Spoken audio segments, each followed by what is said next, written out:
guys, and welcome, and thank you for coming. I really appreciate it on this horrible, horrible day. Unfortunately, a lot of our homeless people have to spend nights out in this and travel from A to B just to stay dry. Homelessness is a very much a never-evolving issue.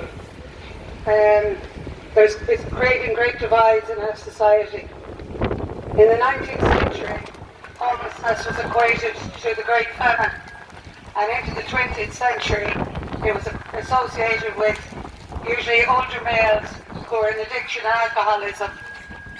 Now we're in 2020, and we have families, 10,500 families around Ireland homeless, living in hubs, hotels and B&Bs. 4,000 of those are children. Just let me think about that. 4,000 children homeless in the year 2020. And as Trevor has already said, the amount of empty houses around Galway, around the whole of Ireland, is incredible.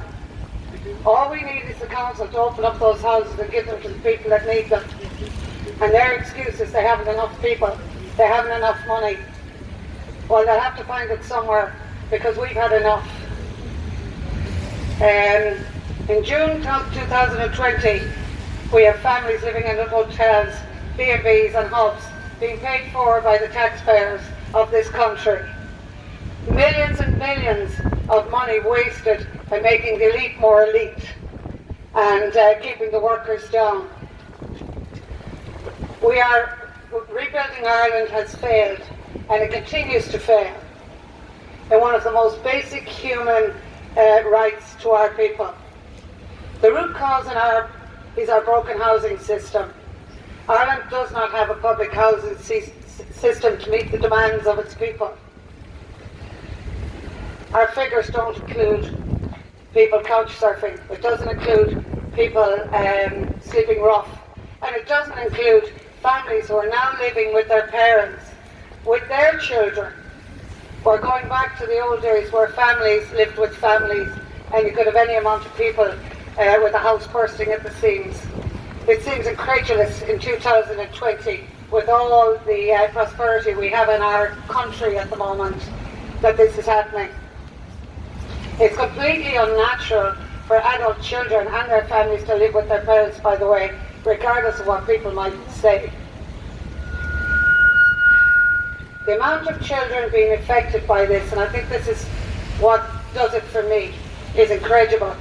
I work with children and I see the devastation it causes. It causes isolation. We have children as young as 10 years old suffering from mental health. Just think about that for 1 minute. 10 years of age and they're suffering from mental health. And what is our government doing? What is our government saying? Absolutely nothing. Is this the type of future we want for this country?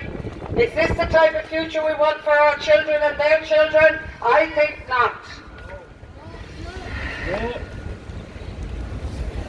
If all of us here, small and few as we are, play our part, maybe we can make this place a better future for our children and their children. Thank you, guys.